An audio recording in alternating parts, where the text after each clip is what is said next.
이재명 대표 지금 사법 리스크 일단 1차 관문이 목전에 다가왔어요. 그렇죠. 11월 15일, 25일. 15일, 25일인데 네. 일단은 선거법 위반 징역 2년 구형됐고, 그렇죠. 그다음 위증교사 혐의도 징역 2년 구형이 됐는데 둘 다 양쪽 다 피선거권 박탈형이 나올 수 있어요. 뭐 둘 중에 하나만 나도 피선거권 박탈이지만 그렇다면 민주당 내에서도 플랜 B, 플랜 C가 좀 있어야 될 텐데 지금 현재 분위기로 봐서는 이재명은 무죄다. 그렇죠. 이 여론전만 하고 있는 것 같아. 플랜 B는 2심에서 무죄가 나올 거고 플랜 C는 최종심에서 무죄가 나올 거다. 그렇게 주장하더라고요. 그리고 이제 플랜 B-1은 네, 판사 탄핵. 플랜 B-2는 검사 탄핵. 아니 김민석 최고는 저번에 최고위원 될 때 이재명 대표 그 차에 타서 유튜브 하고 네. 나서 순위 다 바꿔줬잖아. 네, 봉도사 날라가고. 그래서 지금 충성을 맹세하고 있었는지 모르겠는데, 그러니까 우리 위증 교사는요. 네네. 우리가 다 들었잖아. 다 들었죠. 아마 여기 와수다 우리 가족 여러분들도 다 들었을 거야. 네. 위증 교사하는 내용을. 네네. 근데 그게 어떻게 악마의 편집이라는 건지. 아니, 저도 그거는 이게 아니 민주당 패널 분들이나 민주당 분들 얘기 들어보면 원문을 통으로 다 들어봐라. 그래서 통으로 다 들어봐도 이거는 통으로 들으면 더 확실해. 더 확실하거든요, 진짜로. 저는 처음에 그래서 제가 아무래도 저는 이제 정파성이 확실히 있으니까 뭔가 제가 잘못됐나 싶어서 주변 분들한테 물어봐도 법조인 분들 말고 율사가 분들이야 워낙 이제 그치. 명확하게 그거 말고 일반 분들 뭐 정치 관심 없는 친구들한테도 들어보라 그러면 야 이거는 그냥 대놓고 부탁하는 거 아니냐고. 그렇지. 그러니까 이재명 대표가 그래도 원래 변호사였던 사람이라서 그렇죠. 네. 나름 피해가 보려고 노력을 했던 흔적은 있어요. 그렇죠. 몇 개는 뭐 예. 이거는 나중에 혹여라도 이거를 누가 녹취를 저쪽에서 녹음해가지고 이게 공개가 돼도 빠져나가 보려고 했는데 거기에 결정적인 장면들이 나오면서 끝난 거야. 끝난 거죠. 아니 본인이 급하니까 자기도 모르게 나가 그 얘기가. 그렇죠. 근데 이거를 김민석 최고는 정치 검사들의 전공이 법학이 아니라 판타지 소설이다. 전현희 의원은 이재명 대표 스토킹 사건이다. 악마의 편집이다. 아니 이거는 그냥 약간 그 판결 불복 빌드업 아니야? 그렇죠. 이미 제가 그래서 맞아요. 플랜 B-1이 검사 탄핵하고 B-2가 판사 탄핵한다. 진짜 대단한 것 같아요. 사실 내가 너무 안타까운 게 지금 명태균 또 김건희 여사 이슈가 이렇게 올라오면서 지금 사실 민주당 요즘에 거의 똥볼의 도가니탕이에요. 진짜 정신 나간 것 같아요. 똥볼의 도가니탕인데 너무 안타깝게 정치 고관여층 분들이 민주당 똥볼의 도가니탕을 잘 몰라. 그렇죠. 사실 아까 말씀 이거 옛날 같으면 이거 하나 가지고 1시간 할 만한 내용들 많아요. 많죠. 저도 막 궁금한 것도 많고 이거 법적인 얘기가 너무 많아가지고 아니 지금 그런 얘기를 많이 하는 게 방송 패널이나 이렇게 전문가분들 중에서 법조인분들 많이 쓸 수밖에 없는 게 이재명 때 민주당 얘기를 하려면 법률적 지식이 없으면 얘기를 할 수 없다는 거예요. 내가 진짜 요즘에 언제부터 방송 복귀하냐는 전화를 정말 너무 많이 받아요. 진짜 많이 받으실 것 같아요. 그러니까 정치 얘기를 하는 변호사 패널이 거의 없는 데다가 없죠. 많이 없죠. 저도 맨날 이 정치적 그 판결이나 뭐 수사 관련해서 설명을 제가 늘 드려와서 근데 내가 뭐 지금 알겠지만 지금 사정상 제가 지금 방송을 하지 못하고 제가 저희 와수다만 지금 이렇게 진행을 하고 있는데 그럴 수밖에 없는 것 같아요. 나는 이게 제일 재밌더라고. 김민석 최고가 이렇게 얘기했어요. 이재명 무죄 이유서라는 글을 올렸는데 이재명 무죄 이유서는 일단 이 말부터가 좀 이상하네. 근데 미국 배심원 재판이었다면 불공정 기소로 판단돼 적법 절차 파괴로 결론 났을 것이다. 구속됐을 거예요. 이게 미국 법에는 그 방해죄가 되게 엄하게 처벌받지 않아요? 이거는 수사방해죄로 굉장히 엄하게 수사방해죄로 그냥 골로 가는 지금 상황이야. 그쵸. 어떻게 감히 막 지금 뭐 검찰에서 무슨 그 대북송 관련해서 무슨 이화영도 뭐 연어를 먹고 회유를 당했네. 그다음에 검찰이 지금 이재명 사건 조작했네. 김민석도 뭐 어쩌고 불공정 기소로 적법 절차 파기로 결론 나는 게 아니라 이 사람들이 고소당해요. 그리고 이거는 그냥 거의 구속감이야. 저는 이 무죄 이유서를 보면서 제일 들었던 게 처음에 뭐 김민석 의원이 무죄 이유서 쓴다고 하길래 보통 이런 거 쓸 때는 법적 근거를 기반으로 해가지고 굉장히 팩트 있게 그렇지. 마치 검사들의 그 수사에 대한 모순 아니면 수사에 대한 잘못된 점 이런 거를 막 꼬집어가지고 사법부에 대한 판단을 뭐 여론 조성을 이렇게 가야 되는데 그렇지. 진짜 처음부터 끝까지 감정에 호소하고 뭐였더라 뭐 되게 어린 시절 얘기하고 막 그런 얘기밖에 없더라고요. 아, 그러니까 그런 거밖에 할 게 없어서 그래. 아, 냉정히 말하면 그런 거밖에 할 게 할게 없는 없어서. 것이고, 이건 뭐 강성 지지자들이 말했던 것처럼 판사 탄핵 얘기까지 나온다는데, 그거는 나라를 뒤집어 엎자는 소리예요. 이재명 한 명 때문에. 그러니까 지금 제가 방송이나 이쪽에서 민주당 분들이나 뭐 조국 신당 분들 듣는 것 중에 제일 우려스러운 것 중에 하나가 김건희 특검 여사 특검 얘기 나오면서 하는 말이 나오는 것 중에 하나가 검찰을 못 믿겠다는 거예요. 그러면서 제일 황당했던 게 특검을 만들어지면 어쨌든 검사들한테 파견 받지 않습니까? 검사들이 파견을 오지 않습니까? 그 파견 오는 검사들을 못 믿겠다는 거예요. 그러니까 뭐 어떻게 특검을 해? 변호사들 자기들 민변 사람들 채워서 특검을 하나? 그러니까 그런 식으로 얘기해요. 그러니까 뭔가 특단의 조치가 필요하다. 검사 아니면 뭐 공수처에 있는 검사들로만 뭐 파견을 받으니까 검사를 못 믿기 때문에 특검조차도 자기네들이 볼 때는 불확실하다. 그래서 상설 특검을 못 믿겠다는 거예요. 인원이 적으니까 차라리 일반 특검을 가면 검찰 인원이 많으니까 특검 인원이 많으니까 민변에서도 될 거고 그다음에 뭐 공수처도 될 거고 해서 이 검사 집단이 힘을 쓸 수 없는 일을 만들어야 된다. 그 논리를 펼치는 거 보고 제가 그날 사실 진짜 되게 분노했었거든요. 그게 지금 우리 말하는 상설 특검 말고 일반 특검은 또 제일 큰 차이점이 검찰 파견 인수를 사실 늘릴 수 있거든. 그렇죠. 근데 그 파견된 검사들이 아니면 수사를 못해. 그 민변 출신들 옛날에 검사던 사람들은 수사할 수 있을 것 같아? 딱 그 얘기 저도 수사를 못해. 저도 그거 몰라서 그날 다른 분들한테 진짜 여쭤보니까 바보들이라니까. 이게 검사와 변호사분들은 다 율사가들이지만 전문 분야가 다르다고 하시더라고요. 스페셜한 게 다들 다르다고 하더라고요. 나도 형사 사건 많이 하고 형사 사건 변론 뭐 수사 참여도 많이 하지만 나 수사를 못해. 그러니까 지금 못해. 민주당의 논리가 이해가 안 되더라고요, 저는. 그러니까 민주당은 내가 보기에는 그냥 약간 스스로 사면초가 상태라고 생각하는 것 같아. 스스로 그러니까 수사를 하는 전문가들이 보면 이거 무조건 기소거든. 네. 그러니까 예를 들어서 이재명 대표 같은 경우. 그러니까 수사를 하는 검사들은 빼야지. 그렇죠. 빼야죠. 네. 빼야지. 빼야죠. 그러면 수사가 안 되잖아. 그리고 김건희 여사 관련해서는 검사들이 편들 것 같다는 거 아니야. 그렇죠. 솔직히 김건희 여사 이슈는 우리가 비판도 많이 하지만 법적으로 딱 걸린다는 별로 없어. 네, 그건 맞더라고요. 사실 도이치모터스 같은 경우가 기소가 돼도 그거는 벌금 정도 선고될 사안이거든. 네. 지금 그 얘기 하더라고요. 네. 그럼 특검을 막 저 대대적으로 막 그 혈세를 엄청나게 써가면서 고작 벌금형 기소해서 저기 벌금형 받게 하려고 특검을 하나? 그럼 나머지 뭐 지금 뭐 명품백 받은 것도 수사심의에서 결론이 어긋났다고 하더라도 김건희 여사는 그거는 도덕적으로 비난받고 사과를 할 일이지 그건 법적 처벌 대상이 아니란 말이야. 그렇죠. 공천 개입 의혹? 야 영부인이 어떻게 공천 개입을 해? 법적으로 보면 그렇죠. 개입할 법적으로. 지위가 아니잖아. 그러니까 비난 가능성은 많지만 법적으로 처벌하기 쉽지 않아. 김건희 여사 이슈는. 그러니까 검사들 너무 처벌 못하지. 이해가 다 됐네. 한 방에 이해가 다 그치? 됐네요. 그러면 검사가 들어가면 안 돼. 선동가가 들어가야지. 저 대통령 영부인이라는 사람이 이랬어요라고 비판하면서 뭘 해야지. 그거밖에 없어요. 그 다 이유가 있다니까. 그러니까 정리되죠. 정리를 한 방에 됐고 쟤네들이 민주당이 진짜 사법 체계를 우습게 여기네요. 국가 시스템을 진짜 우습게 여긴다는 생각이 많이 드네요. 정말로. 그리고 검찰에서 만약에 뭐 국민의힘 누구 수사하고 만약에 기소했다고 하면 또 정의로운 검찰을 하겠지.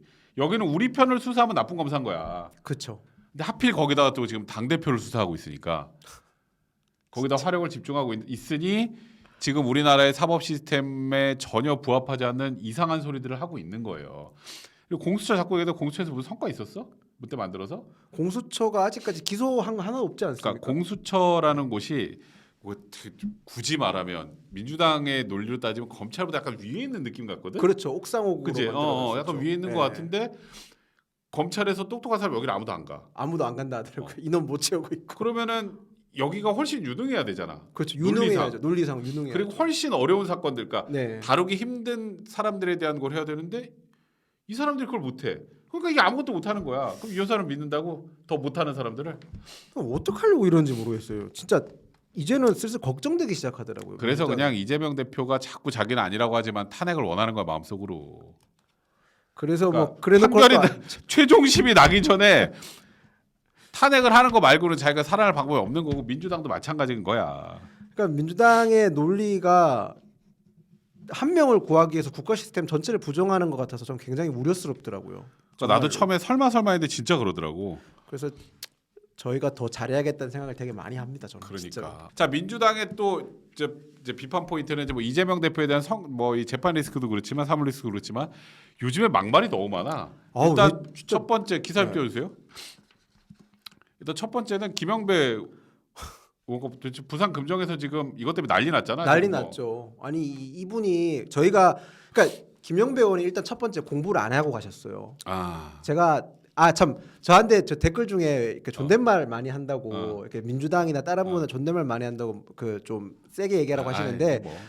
저희 한동훈 대표님 또 항상 예의를 챙기시잖아요. 저희는 제가 생각하는 보수는 예의가 제일 중요하다고 생각합니다. 아, 맞아요. 저는 그래서 그렇게 존칭을 하고 호칭을 하는 거지 제가 그 사람들을 뭐 존중한다 그런 건 아닙니다. 그냥 단지 그런 점을 좀 이해해 주시길 바랍니다. 제가 그리고 어리기도 합니다. 생각보다. 그러니까 사실 그래요. 네. 저는 아무 당원도 아니고 네. 저는 정치인이 아니잖아요. 그냥 변호사고 이 방송을 진행하는 사람이니까 저는 조금 격하게 막 하는 경우들이 있는데 김윤영 부대변인도 그렇고 유희석 대변인도 그렇고 여기 나왔던 뭐 호준석 대변인, 김준혁 최고위원 이런 분들이 거친 용어를 써서 상대방에게 얘기하는 거는 사실 그건 안 되죠. 이제 그러니까 여러분들의 감정은 충분히 이해하나. 네, 저도 거기다 투영은 안 하셨으면 네, 좋겠습니다. 속으로 하겠습니다. 그러니까. 네. 근데 김영배 의원의 저 발언은 나도 사실 깜짝 놀랐거든요. 저도 진짜 놀랐어요. 저희 이분은 저희 구청장님이 그 경무에 시달리다가 돌아가신 건데 그러니까. 그거를 마치 기책 사유가 저희한테 있다는 식으로 본인들이 그랬었거든요. 사실 영광이랑 곡성은 선거법 때문에 걸려가지고 날아간 건데 자기네들이 걸리니까 마치 저희도 똑같다고 생각한 거 아니에요. 사실 전 되게 분노했었어요. 이거 김영배 의원이 사과한다 한들 뭐 지금 뭐 민주당에서는 그 말 하더라고요. 유족분들한테도 사과 계속하고 계속 사과하겠다고 한데 이거 만약에 진짜 사과 의사가 있다면 선거 끝나고도 그 진정성 있는 사과 계속해야 됩니다. 저 지켜볼 겁니다, 김영배 의원. 그러니까 사실 사과하는지 안 하는지. 지금 이게 부산 금정 선거가 녹록지 않다 보니까 네. 민주당에서도 좀 뜨거워하는 것 같아 이 부분은. 민주당도 지금 윤리위 넘긴다. 네 윤리에 넘기고 급하니까 하는 거예요. 윤리는 사실 김영배 의원도 넘겨야 되지만 이재명 대표가 먼저 넘어갔어야 된다고 저는 생각하는데 안 넘기잖아요. 선택적으로 하잖아요. 그러니까 금정구가 그만큼 지금 치열하다는 겁니다. 네. 그래서 넘겨도 그거 결과 나오면 그냥 모르고 한 거니까 네. 괜찮아요 하고 넘어가겠지 선거 또 끝나면. 제가 민주당 윤리 규정은 모르겠는데 아마 주의 뭐 이 정도 주겠죠 또. 네. 그러면서 넘어가지 않을까 하는 생각이 들고 난 네. 이제 이거보다 우리 기사 아까 그거 다시 띄워주세요. 이건 진짜 분노했죠. 저도. 아니 이게 양문석 의원이라는 사람은 아직 왜 국회의원 하고 있는 사람들 꽤 많아요. 이런 분들이. 네, 거기 지금 진짜로. 기소됐잖아. 기소됐죠. 불법 대출인가? 네. 이 사람이 국감장에서 난 저게 기생집이라는 단어가 어디서 나온 건가 했더니 저번에 이제 KBS에서 네, KTV에서 국악 그 관련 연주하는 거에 무관중으로 한다 그랬다가 네, 김건희 여사가 여사가, 있었다 네. 그 기사가 나오고 그 관련해서 이렇게 얘기했어요. 내가 읽어드릴게요. 대통령 부인이 왔었을 때 이런 공연을 한다. 이분들이 기생인가요? 갑자기 기생집으로 만들어 놓은 거잖아요. 대통령 부인 왔다고 공연 상납하고 제자들 강제 동원해서 연주시키고 지금 이 지랄들을 하고 있습니다. 이 지랄들. 그대로 찍어주세요. 이 지랄들 하고 이 사람은 국회의원 하면 안 되는 거 아니냐? 그날 연주했던 그 공연을 했던 분들한테 기생들이라 그래요. 제가 민주당에 정말 많이 분노하는 포인트 중에 하나가 이거예요. 공직자들을요 굉장히 모욕을 많이 하는 게 민주당 집권했었잖아요. 민주당이 집권하는 기간 동안에 그분들도 계속 똑같이 공직에 계셨거든요. 그렇지. 근데 마치 2년 만에 이분들이 갑자기 횟가닥한 것처럼 구는 거예요. 이분들은 여당 야당이 아니잖아. 그렇죠. 그냥 묵묵하게 그냥 우리같이 공무원들은. 일반 시민들이랑 똑같이 묵묵하게 맡은 바 역할을 하고 있는 거예요. 근데 그런 자기네들 당리당략에서 모욕했다는 점 그리고 그 모욕했는 가정에서 기생이라는 표현을 쓰셨잖아요. 진짜 기생집. 이거는 일단 우리 전통 문학을 평가절하 수준이 아니라 이거는 사과로 끝날 발언이 아닌 것 같은데. 이거는 너무 했죠. 사실 이거는 저도 진짜 분노 많이 했거든요. 그러니까 뭐 김건희 여사가 뭐 거기 가서 뭐 그게 뭐 논란이 있을 여지는 있었겠지만 근데 그렇다고 거기 앞에서 공연을 하신 분들이 기생이냐는 뭐 기쁨조? 기생? 제가 너도 약간 비슷한 거 경험 그러니까 있었다며. 제가 JTBC 가서 늘 이제 JTBC에서 늘 당하는 역할인데 당하는 그치. 역할인데 처음으로 한번 발끈했었던 게 상대방 패널이 똑같은 사건을 두고 이제 공무원들이 김건희 여사 기쁨조 역할한 게 아니냐는 얘기를 하더라고요. 기쁨조란 표현 나왔었어. 네, 나왔었습니다. 방송 제가 중에? 그래서 도중에 발언 정정해달라고 요청을 했었고요. 예. 참. 근데 정정을 안 하시더라고요. 전 그래서 그 발언에 대해서 굉장히 구태스럽다는 표현까지 썼었습니다. 예. 이런 발언하는 것 자체는 특히 뭐 다른 건 모르겠지만 기생이라고 표현했잖아요. 그렇지. 완전 비하지. 아니 이건 비하도 비하지만 옛날에 드라마 영화에서 막 그거 네. 기생이 검은고 키고 막 이런 거 이거 보고 그냥 막 지르는 거 아니야. 그렇죠. 저희가 머릿속에 있는 기생이라는 이미지가 있지 않습니까? 그렇지. 그거를 이 예술가 분들한테 투영시켰다는 게 이거는 국회의원 해야 될 사람이 아니라 저는 사람이 아니라고 생각합니다. 진짜로. 그렇지. 전 진짜 그렇게 생각합니다. 이거는 나는 사실 양문석 의원이라는 사람 사실 그 기소된 거 내용만 봐도 굉장히 국회의원 하면 안 되는 사람이에요. 난 그렇게 생각해. 사실 원래였으면 뒤에 그 욕설했던 부분 있지 않습니까? GX 이것만으로도 사실 크게 문제가 되고 화제가 됐어야 되는데 이게 묻혔어요 사실. 그렇지. 지금 이 지랄들을 하고 있습니다를 이게 묻혔어요 사실.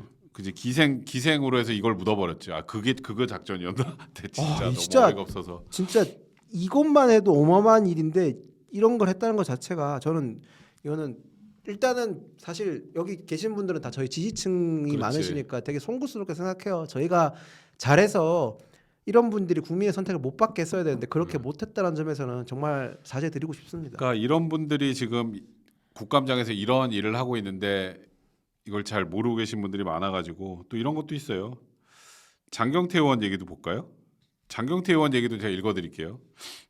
피의자와 검사가 부적절한 관계를 맺고 위증을 교사한다면 이것도 부적절한 행위 중 하나겠죠?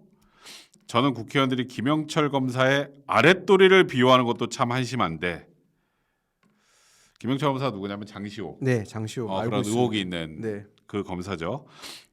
또 김건희 여사의 손버릇, 나쁜 손버릇 가진 여사를 비호하는 것도 한심한데. 아니 그리고 이게 민주당은 항상 그러잖아요. 이재명 대표 관련된 구체적인 증언이나 뭐 그런 수사 결과가 나와도 다 거짓말이라며. 자기가 아니라면 다 거짓말이잖아. 그렇죠. 김영철 검사하고 장시호 관련해서는 객관적으로 나온 건 한 개도 없어요. 네, 한 개도 없죠. 근데 갑자기 여기서 아마 여당 국회의원이 뭐 국민의힘 얘기하겠지? 국회의원들이 김영철 검사의 아랫도리를 비호하는 것도 한심하다. 이런 얘기들을 국감장에서 해도 되나? 면책 특권을 이런 데 쓰라고 있는 게 아닌데 이 사람들은 진짜 왜 면책 특권을 없애야 되는지의 당위성을 만들어 주는 것 같아요. 면책 특권이 사실 어떻게 보면 굉장히 중요한 거지 않습니까? 그렇지. 국회의원들의 면책 특권을 보장해 주는 이유가 어떻게 보면 그게 민주주의 하나의 방편일 수도 있거든요. 민주주의가 실현되는 방편 중에 하나인데 이런 얘기 들을 때마다 저는 면책 특권 없애야 된다고 생각해요. 정말로. 그러니까 지금 사실 예전에는 이런 멘트들이 하나 나오면 이거 가지고 막 거의 막 언론에서 그렇죠. 이거 너무너무 부적절한 발언들이니까 막 집중 포화가 일어났을 텐데 최근에 봐 지금 아는 주제가 거의 없네라고 막 하시잖아요. 그렇죠. 사실 이거는 저나 뭐 변호사님이나 아니면 이렇게 진짜 정치를 이렇게 고관여층을 넘어서서 이렇게 뭐라고 해야 되지? 직접 플레이어나 아니면 이렇게 직접 당사자들 정도 돼야 아는 내용이 돼버렸죠. 이게 사실 그런 내용이 아니라 전 국민이 다 알고 지탄하고 이 사람들에 대해서 비난해야 될 상황인데 참 안타깝네요. 사실 이 두 사람은 대국민 사과해야 될 정도의 상황이에요. 근데 몰라.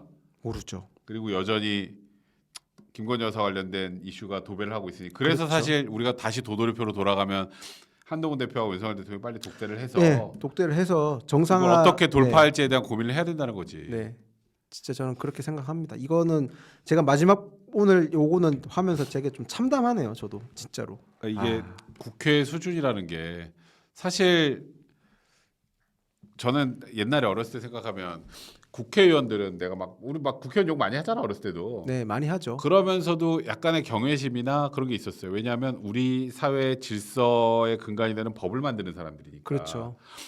욕을 해도 그런 게 있었는데 요즘은 이런 사람들이 만든 법을 내가 따라도 될까라는 생각도 들어. 그쵸. 그게 가장 저희가 근본적으로 고민해야 될 문제. 그러니까 자격이 안 되는 사람이 만든 법이 과연 국민을 통제하는 데 써도 되냐. 저도 맞아요. 그런 고민을 많이 합니다, 진짜로. 이거. 지금 요즘에 맨날 뭐 거의 지금 민주당 법을 만들겠다 나오는 거 검찰도 해체한다 그러고 뭐 그러니까 상상의 영역에서나 가능했던 것들을 자기들이 밀어붙이려고 하니까 네. 이런 거 생각하면 정말 저번 총선에 지금 어쨌건 그래도 그나마 108석이라도 건진 게 개헌저지선 무너지지 않았던 게 뭐 진짜 저희 개헌하게 냅두고 저희 개헌을 거부권 행사 못하게 네. 만들었어 봐. 지금 야 이게 난리도 아니었을 것 같은데.